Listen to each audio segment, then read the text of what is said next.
युद्धों से कभी हारे नहीं, हम डरते हैं छल छंदों से। हर बार पराजय पाई है अपने घर के जय चंदों से।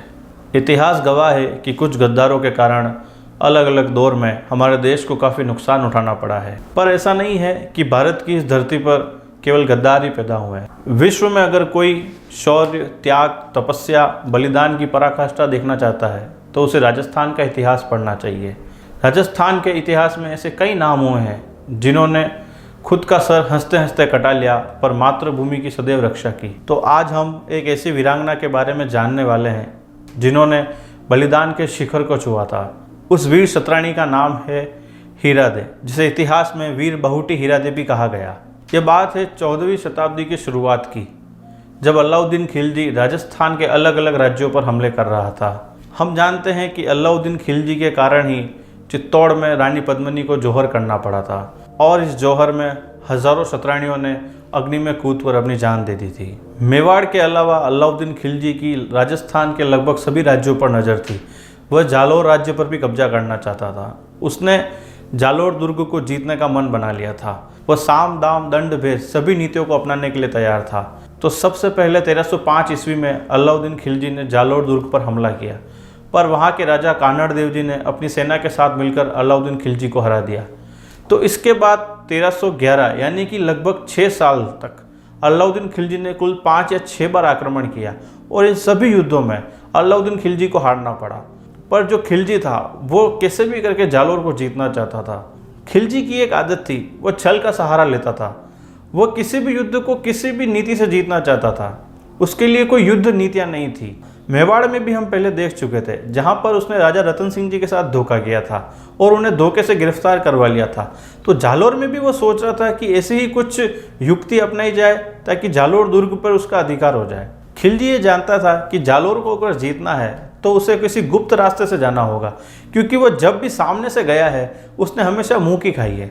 तो वह चाहता था कि उसे एक ऐसा व्यक्ति मिल जाए, उसे एक ऐसा गद्दार व्यक्ति मिल जाए जो जालौर के दुर्ग का गुप्त रास्ता बता दे। तो खिलजी ने जब इस बार अपना पड़ाव डाला तो उसने अपने सैनिकों को कहा कि जाओ कोई एक ऐसा व्यक्ति ढूंढ के लाओ जिसे जालौर के गुप्त रास्तों का पता हो और वह हमें धन के बदले उन रास्तों के बारे में बता दे।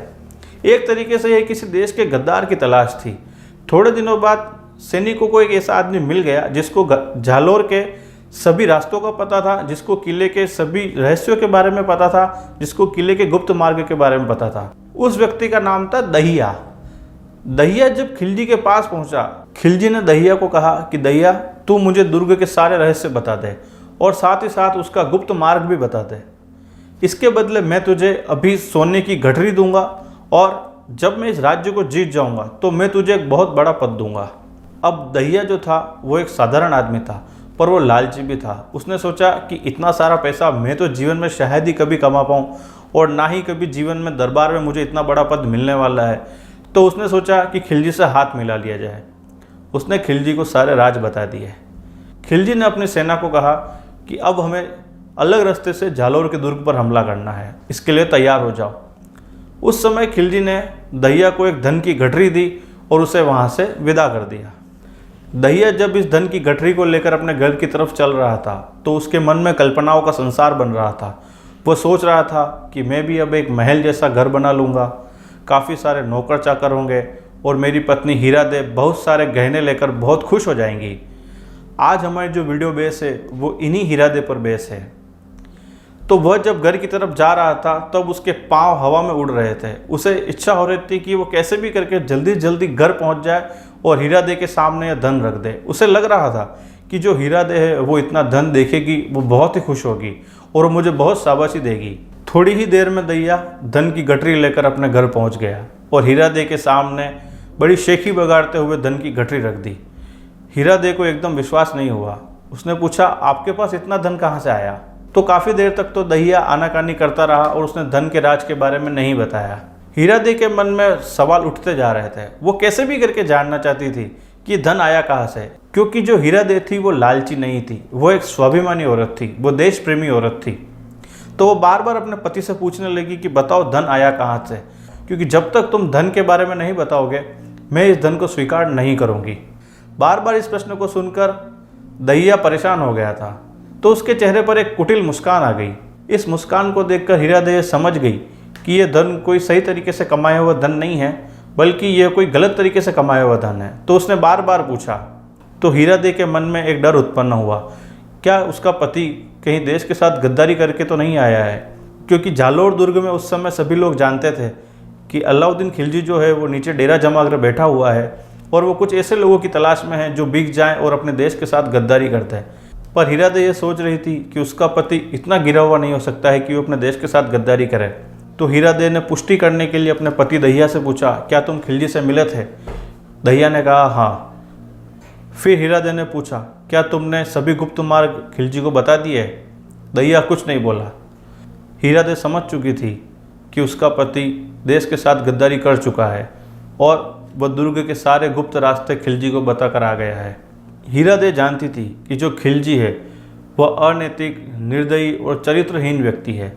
वह किसी भी दुर्ग को जीतने के बाद वहाँ की महिलाओं और खासकर बच्चियों तक को भी नहीं छोड़ता है। उसकी आंखों के सामने दिखने लगा कि जालोर की हार अब निश्चित है और यहाँ पर भी जौहर होगा, यहाँ की सेनाओं को भी शाका करना पड़ेगा। पर उसे सबसे पहले गुस्सा आ रहा था अपने पति पर, क्योंकि वो एक कर्तव्यनिष्ठ औरत थी, वो एक देश प्रेमी औरत थी। हीरादेवी अपने पति दहिया पर बहुत क्रोधित हुई।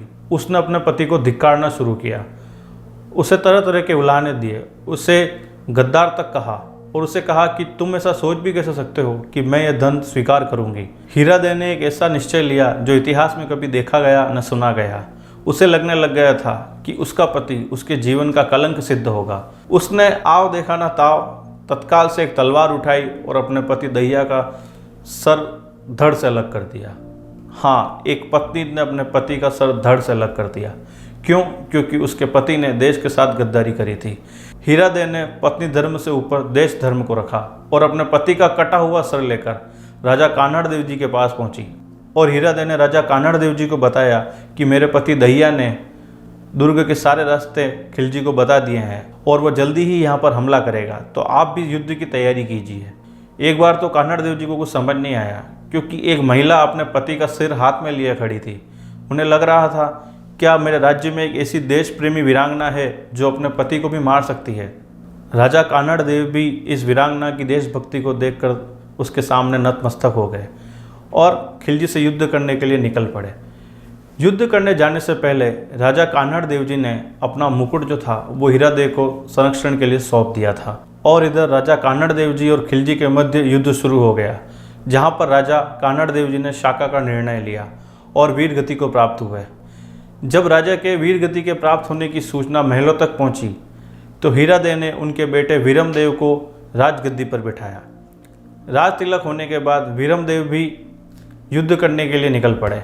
उन्होंने भी शाका का निर्णय लिया, क्योंकि उस युद्ध में जालोर की सेना और खिलजी की सेना के मध्य जो संख्या बल का अनुपात था उनमें काफ़ी अंतर था। इतना तो तय ही था कि जालोर की सेना का जीतना असंभव है। जालोर की जनता यह जान चुकी थी कि युद्ध लगभग समाप्त हो गया है और खिलजी ने इस राज्य को जीत लिया है, पर वह किसी भी तरीके से खिलजी के अंतर्गत नहीं रहना चाहते थे। तो वहाँ पर मौजूद 1600 सतरानियों ने जौहर का निश्चय लिया और जलती हुई अग्नि में कूद अपने सतीत्व की रक्षा की। हीरादेवी को जो डर था जालोर दुर्ग में वही घटित हुआ, पर अंत में हीरादेवी ने सम्मान की मृत्यु को चुना और जौहर की अग्नि में कूद अपने प्राणों को त्याग दिया। पर इन प्राणों को त्यागने से पहले वो अपना कर्तव्य पूरा कर गई थी। उसने आजीवन विधवा रहना स्वीकार किया, पर अपने पति के द्वारा कमाए हुए धन को स्वीकार नहीं किया। इतिहास में ऐसी घटनाएं बहुत ही कम देखने को मिलती है, पर राजस्थान एक ऐसी धरती है जहां कदम कदम पर आपको ऐसी कहानियां मिलेंगी, ऐसे चरित्र मिलेंगे, ऐसी घटनाएं मिलेंगी। ऐसी जो ऐतिहासिक कहानियां हैं, ऐसी जो ऐतिहासिक घटनाएं हैं, ये लोक कथाओं में तो रहती है पर आम जनमानस में कम प्रसारित हो पाती है। तो पल पल राजस्थान का उद्देश्य है कि निरालो राजस्थान के माध्यम से हम आपके लिए ऐसी ही रोचक ऐतिहासिक कहानियां लेकर आते रहें। उम्मीद है वीर बहुटी हीरादेवी पर आपको ये एपिसोड काफ़ी पसंद आया होगा, तो आप इसे कृपया शेयर ज़रूर कीजिएगा। धन्यवाद।